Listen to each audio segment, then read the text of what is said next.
Coming up this week on The Right Side, uncertainty rules the fortnight in BC. Photo radar comes into question in Alberta, and the federal government spends and spends while moving at a slow pace. But no worry, there's always your Trudeau cutout or government-funded Snapchat filter.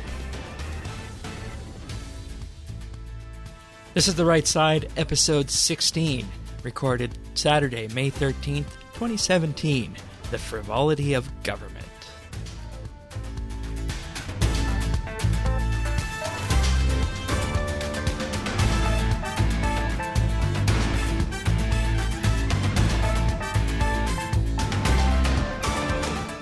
Hello everybody, and welcome to The Right Side. Shane and Patrick are here, as we are every other Saturday, for episode 16. Yeah, the Sweet 16 episode. It's a pleasure to be here as always. Yes, 4 times 4 is 16. 2 to the power of 4 is also 16, so it's a very special number if you are into computers and all. Anything related to computer memory or technology. But no, this is not a podcast based on computer science, at least not yet. As long as the media isn't doing its job, and as long as there's bias and sensationalism in the media, we'll be here to talk about that and break that apart, because that's what we aim to end on this show, isn't it? Bias and sensationalism in the media. And since the media isn't going to stop that anytime soon, we will be here with you every Saturday for the foreseeable future, shall we say. Yes. For at least another 2 years, perhaps. We'll just have to wait and see. Yeah. And things are a bit uncertain on the exact length, but the thing that is certain is that we will be here. But speaking of uncertainty... Lots of uncertainty in BC this week. Yes, there is. As you may know, we've been talking a bit about the BC election, and we just had our election last Tuesday on May the 9th, and the long election night was over. It was the closest election I've ever witnessed, and the polls ran from 8 a.m. to 8 p.m., with the results showing soon after, and it actually took up until 1 a.m. until all the changes were compiled. And at least 6 of the seats were won within 200 votes. So it was crazy watching that night. It was very nail-biting. We had no idea what was going to happen right up until the end. And we still don't actually know what's going to happen, as for reasons that I'm going to mention right now. Which is very rare for Canadian elections when you think about it. It's rare for any elections, really, I think, for 2 of the parties to be so close. So, as of right now, 44 out of 87 seats are needed for a majority in BC, and pending the counting of absentee advance ballots, the BC Liberals have 43 seats, and the NDP have 41, and the Greens have broken through on Vancouver Island with 3 seats. And we won't actually know until May 24th for sure what the actual composition of the Legislative Assembly in Victoria will be. So, while the absentee ballots are counted, Lieutenant Governor Judith Guichon has asked Christy Clark to stay on as Premier, at least until the final results are in. And probably the most watched district this election was Courtney Comox on mid-Vancouver Island, and it could tip the balance one way or another with the recount. The NDP actually won this seat this year with just 9 votes. And with a voter turnout of just 57%, it's true as always that your vote matters, which is what we mentioned last week. That's a very interesting riding because it has a military base there.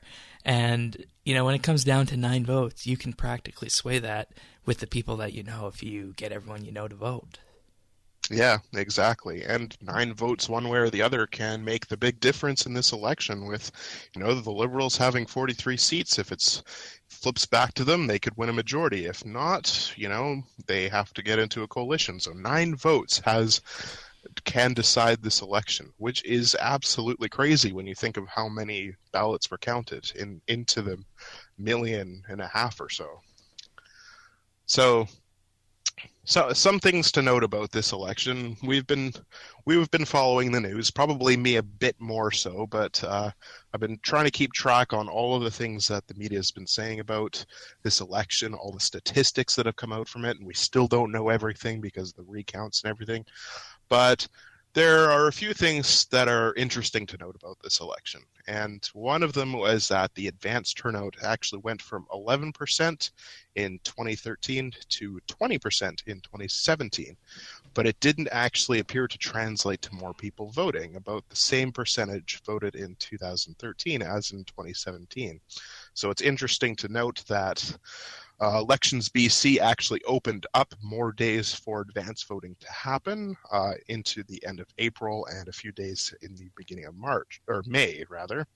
And so a lot of people, instead of voting on election day, they went to go vote on those advance days. But it doesn't seem that opening it up actually caused more people to go to vote.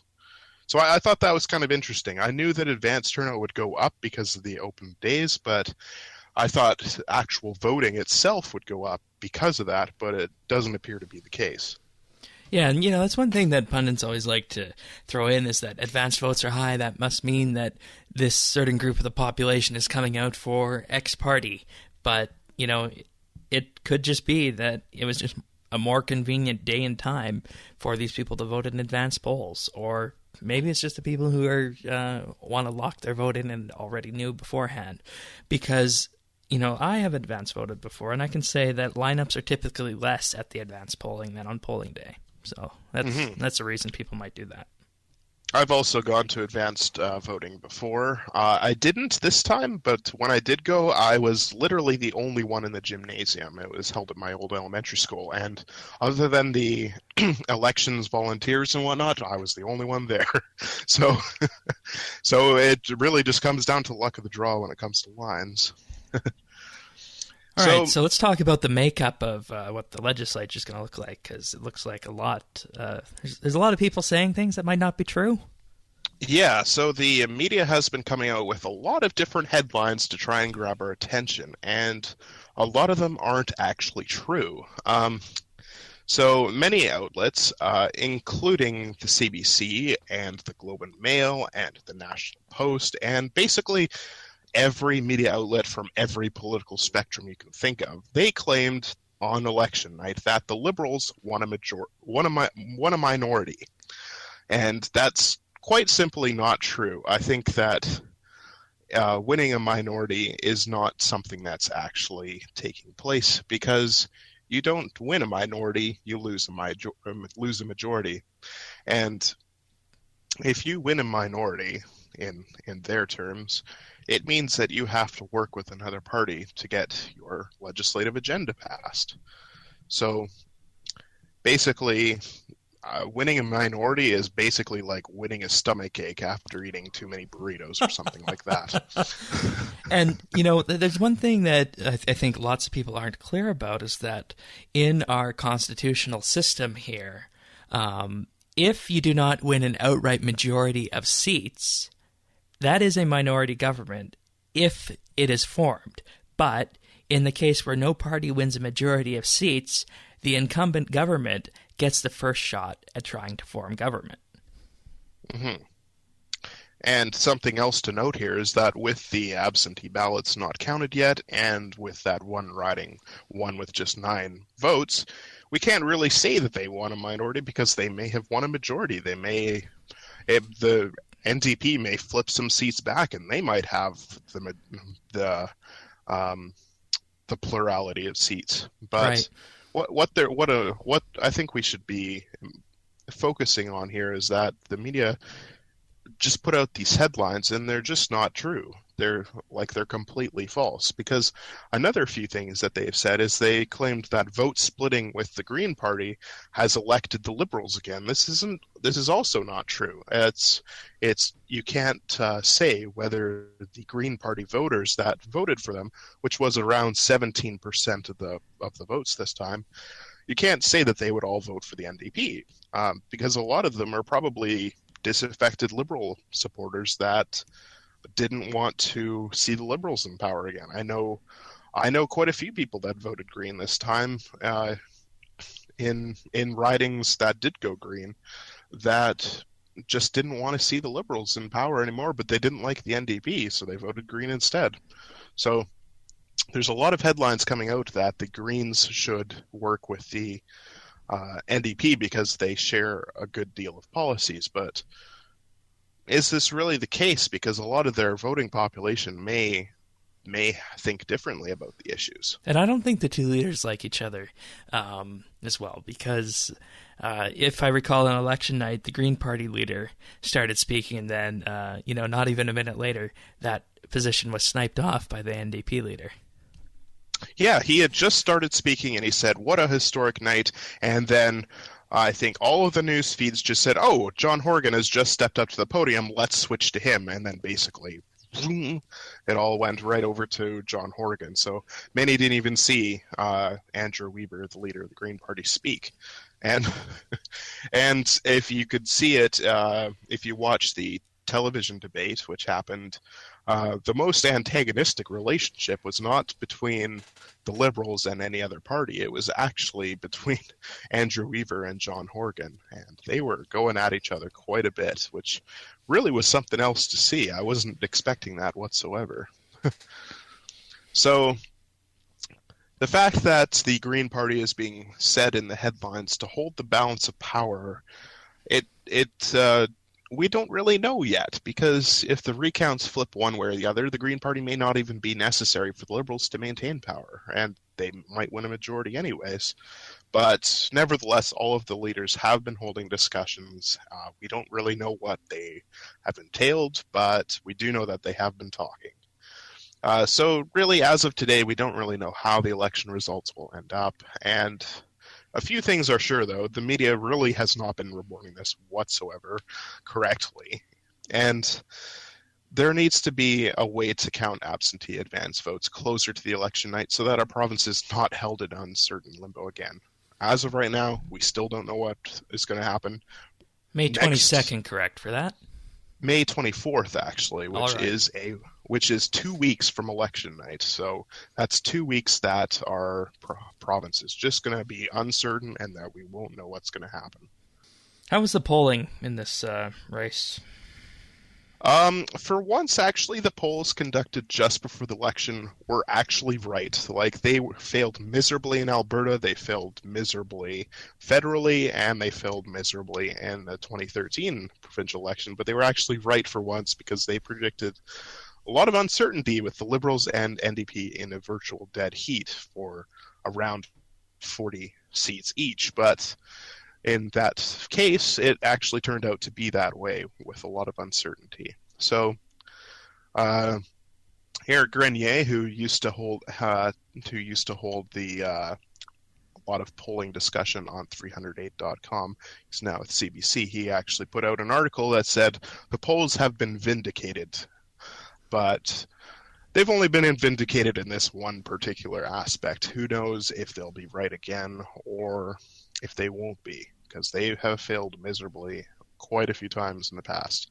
And I think, as always with polls, you have to really take them with a grain of salt. The only poll that you can take as trustworthy is the poll conducted on election night by the voters. Now you sound like a politician. Aren't I?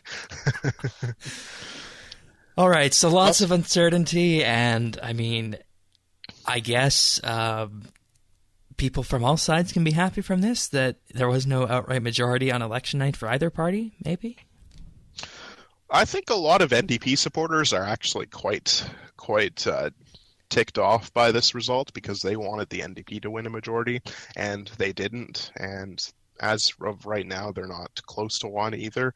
And a lot of them are mad at the Green Party for splitting votes, which, as I said before, you don't know if that's true or not, actually. So I think the Liberals are also a bit unhappy because they were wanting to come back in with a majority as well. Honestly, I think the only party that's actually happy with this is probably the Greens, because they only had one seat before and now they have three, and if a minority government still holds up, they could hold the balance of power and they could get a lot of their agenda accomplished if they work with one party or the other.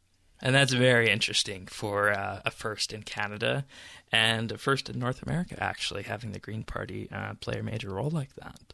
So Yeah, and we are going to have to see how that works. But as always, we're going to have to wait until May 24th to find out what actually is the final recounts. all right. Well, moving on to something that's a little bit more certain. Photo radar is going to be under review by the Alberta government. So there's been some talk recently about the effectiveness of photo radar in Edmonton and Calgary, to be particular about how the municipalities are using photo radar. And NDP Transport Minister Brian Mason said on Thursday, "My concern is that there's a strong public view that photo radar has gone just beyond enforcing safe traffic and has become, in some cases, a bit of a cash cow for municipalities." He also said that the review started 2 or 3 months ago, and the government wants to compile information on how photo radar locations are chosen, traffic statistics, and how much money municipalities are collecting from the photo radar programs.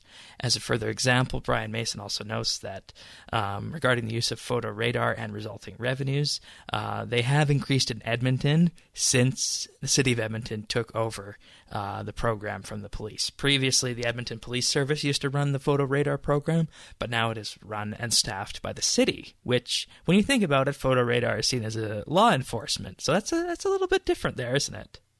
Yeah, to be run by government rather than the police.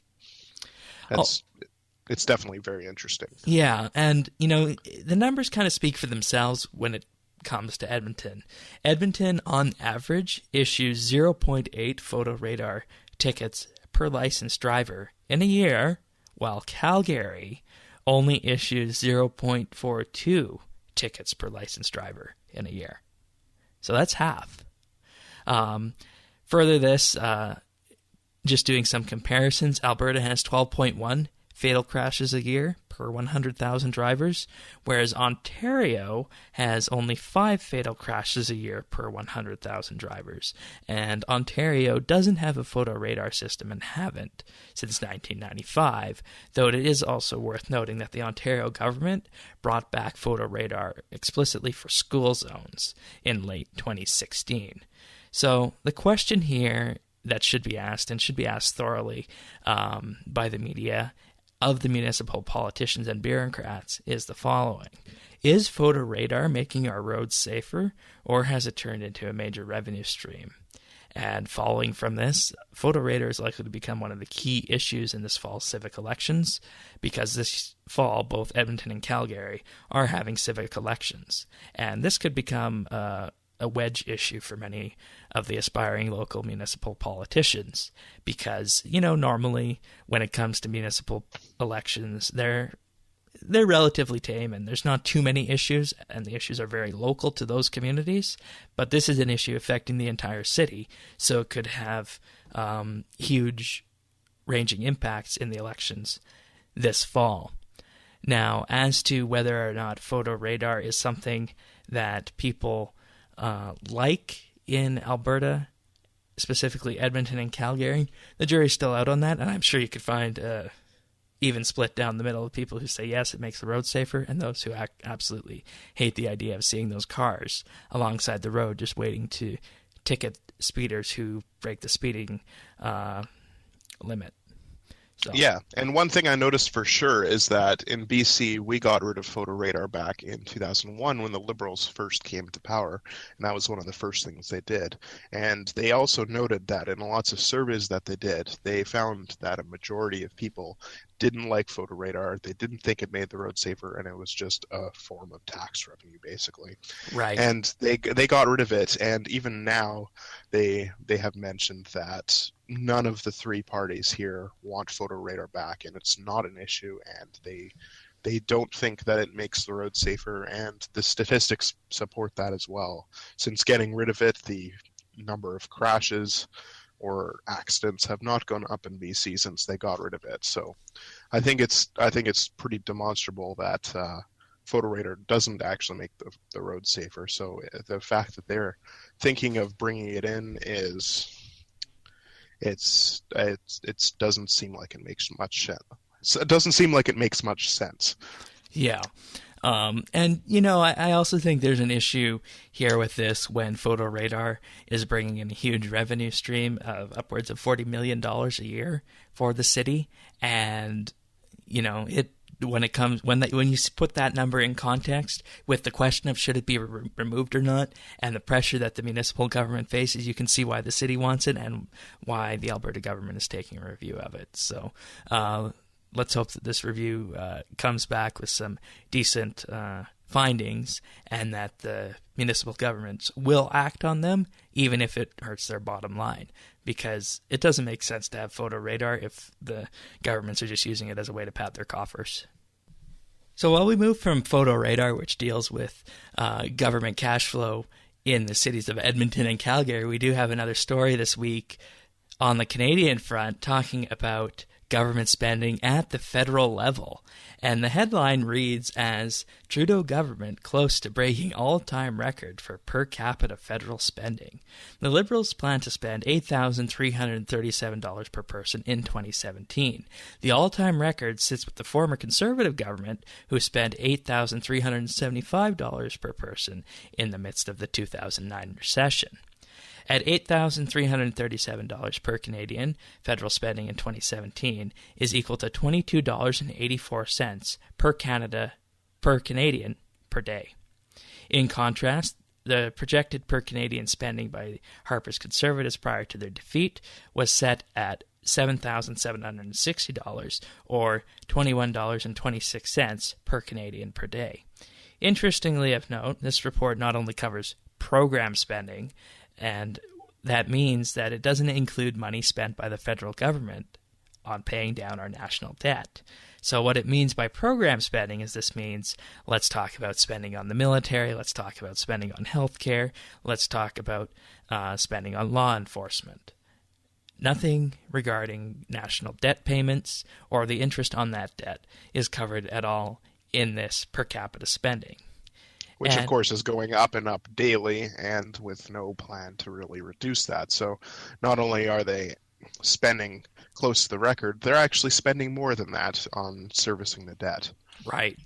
And believe it or not, the lowest spending in the post-World War period came in the 1990s under the Chrétien government that was only spending about $5,500 per person. So you can see that in the post-war period, government spending just kept going up and up. It really went up under the first Trudeau government, and it just continued to go up after that until the Chrétien government cut it down to $5,500 per person, and then it resumed going up again after that. And those listeners who have been listening to us for a while will recall that in the most recent fiscal update provided by the government, deficits are forecast to go up to $120 billion a year by 2022. And what this does for the national debt by 2055 is absolutely astounding. So what we're seeing now is as high as it's been ever in terms of per capita federal spending. So with that being said, we need to get our federal debt under control, because we're not even in a recession at this point. If there was a modest economic downturn and the government had to add more stimulus to government spending, we would be, well, I'm trying to think of a way of putting this eloquently, we would be in debt up to our necks and beyond. Yeah, and just to see that they are spending almost as much as a government that had to bail out the economy during the previous 2009 recession. The fact that we're not even in economic dire straits right now, it really begs the question as to why they're spending so much, what they're spending it on, and how could they reduce the amount of spending that they're doing in order to pay down our national debt, which is costing us more and more each day. Right. And, one final thing on this, you can measure economic success by how fast your GDP is growing. And with this kind of program spending and spending on infrastructure, one would expect to see the Canadian GDP growing at around 3 to 4%. It's not growing that fast. 3 to 4% is an absolutely roaring economy, which, is somewhere that we would like to get to eventually. But if this stimulus spending isn't doing it, And yes, I did call this stimulus spending because that's practically what it is. If this isn't doing it, we need to be looking at the further root causes of what might be causing the economy to sputter and not be growing at a rate of 3 to 4%. Mm-hmm.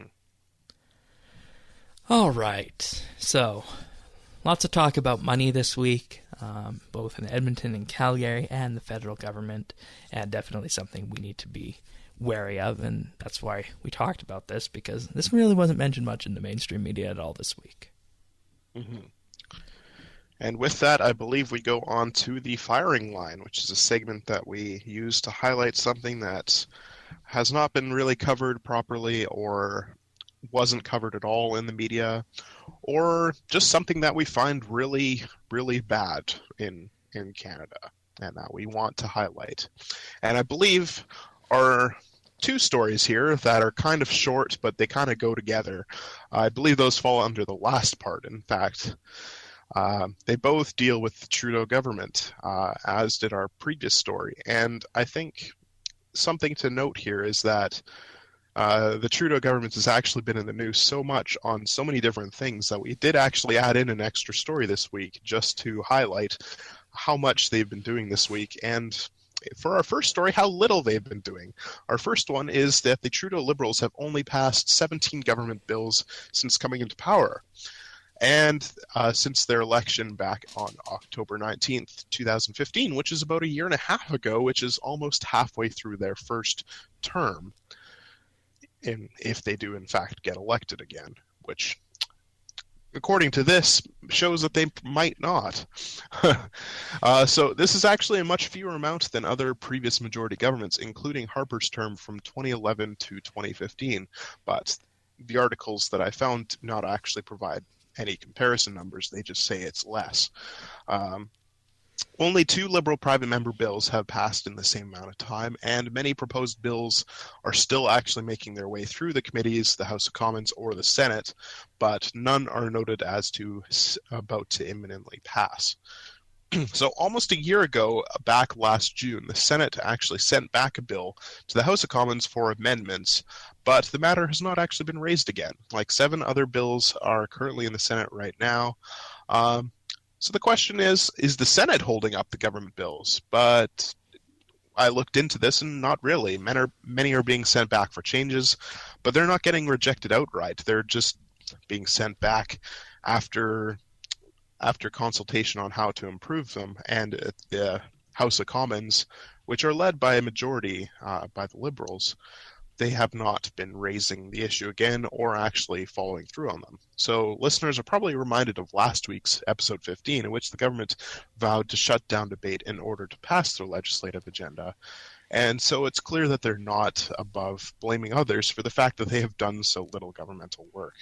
So I think the fact remains is that the Liberals made all these grandiose promises about a year and a half ago to Canadians, but they've not actually bothered to pass many laws addressing these issues. But for people on the other side, perhaps it's a good thing that they haven't put their fingers into too many areas.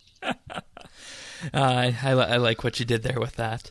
And you know, there's 2 major things that comes from this.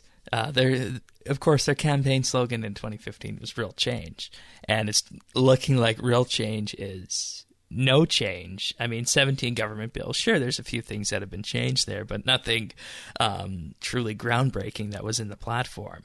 And I must also remind everyone that we are nearing the halfway point, which is traditionally when the plug gets pulled and the legislature is prorogued, and every bill that's on the table at any point through its process dies. And that's likely to happen this fall. For a throne speech in the spring would be my guess. Yes, and we did mention that last week on episode 15 about how they're trying to push their agenda through right now to get passed so that it doesn't die when they prorogue the Parliament at the end of their first session. So what's the deal here, Liberals? You've only passed 17 government bills, which translates to less than 1 per month. I think that the fact that they have a majority means that they should be able to do more, but in fact it just means that they're spending lots of money, as we mentioned in our previous story, but they're actually not doing very much governmental work. Yeah, well, I can tell you one thing that they're doing. You sure could. Indeed can, and that's our next one. The federal government has spent $14,000 on Snapchat filters last year. To be precise, $14,500 on custom Snapchat filters that are tied to events that commemorate Canada's 150th anniversary, the NHL's centennial, and Donald Trump's inauguration, according to new documents tabled in Parliament. Yeah, so this is something that came about after a research question by the Conservative MP Michelle Rempel, and she asked these to Parliament, and the numbers just surfaced. And most of the money is being spent by the Canadian Heritage, and the most egregious example is that one filter costs $10,000 for an NHL 100 event in Toronto on January 1st, 2017. The document said that 859 accounts had used the filter, attracting 43,086 views in total, which translates to about 4 views per dollar. I found this story absolutely amusing because I also follow the technology side of the world as well, and I've been trying to figure out how Snapchat is going to make money. Well, here's part of the answer. Yeah, and the fact that just one filter costs $10,000, that's an amazing amount of money. And the other filters, costing anywhere from $19 to $536, were customized for 19 different locales across Canada for New Year's celebrations on December 31st, 2006. Their use varied widely as well. A filter made for Iqaluit, which cost $114, was only used 3 times, and viewed in 134 instances, which is about a view per dollar. Toronto's, by comparison, which cost $211, had 953 uses and 37,000 views, which is a bit more like what you'd want it to be. Moncton's, which cost $56, reported usage statistics as not applicable, which means it wasn't used at all. The frivolous spending on Snapchat filters, they'll no doubt remind listeners of the money spent on the cardboard cutouts of Trudeau used by Canadian embassies. I think we went over this a few weeks ago, and I think it's understandable that the government wants to spend money to promote Canada worldwide and to encourage tourism, but surely there are better ways than spending ridiculous amounts of money on these Snapchat filters that are barely being viewed by the public. Like $10,000 for a Snapchat filter, 43,000 views. That's barely anything. You know, the sponsorship scandal that happened in the mid-2000s, that was millions of dollars, and that was a major issue. And there were lots of niggles with the Conservative government in terms of spending that wasn't deemed essential and was looked at and picked apart by the mainstream media. And you describe this, and the stories describe this, as absolutely the case. Spending money, U.S. money, on Snapchat filters by a federal government is frivolous. It is a waste of taxpayers' money. And, I mean, if this is being spent as a small expense, we only need to imagine what's being expended for larger expenses by this government. So, well, we certainly know how they're coming close to breaking the all-time record for per capita federal spending, if this is the sort of thing that they're actually spending money on. There you go. And, that leads us to our picture of the week. And, so this isn't something we normally publish with the show, but it's something that has been pertinent from time to time. So we have done it a bit in our production of The Right Side, as we, sometimes we have a picture that goes with the news of the week. And we just have a perfect picture from this week. And it's a picture of the Conservative government tabling a document in the House of Commons demonstrating frivolous spending. And that document is a life-size cutout of the Prime Minister himself. And as soon as I saw this, I thought it was pretty funny. You shared it to me, and it just goes to show the absurdity that the government is using our tax dollars on. Which brings us to Word of the Week, which I have picked this week to be frivolous, which is something that many people may not know, but it is defined as characterized by a lack of seriousness or sense, or self-indulgently carefree, unconcerned about or lacking any serious purpose, or given to trifling or undue levity, or of little or no weight, worth, or importance, not worthy of serious notice. And I think all of the things that have been mentioned here, by all the crazy spending that the Trudeau government is spending our tax dollars on, the amount of time spent on ridiculous stories such as the Snapchat one, I think it's all pretty frivolous, and the fact that it's being mentioned, it makes you wonder, you know? It really does, and I mean, I had no idea that Snapchat sold filters to people, let alone governments, to promote their causes. So, well, the more you know. And it's also, I don't know if we underscored this enough, but that was $14,500 US, not Canadian. So that's closer to 20,000 Canadian dollars. Yeah, because thanks to our government, our Canadian dollar's not even worth that much anymore. This week's episode turned out to be very frivolous in its content, but hopefully not in its value to you, the listener out there. So, anything else before we go? I don't think so, except that you can find us at rightsidenews.ca. You can find us on iTunes, and if you wish to follow our social media, we are on Twitter, Facebook at rightsideca. Thank you for listening and sharing your time with us, everyone, and we'll see you next week. And who knows what'll happen in BC? We will keep you posted.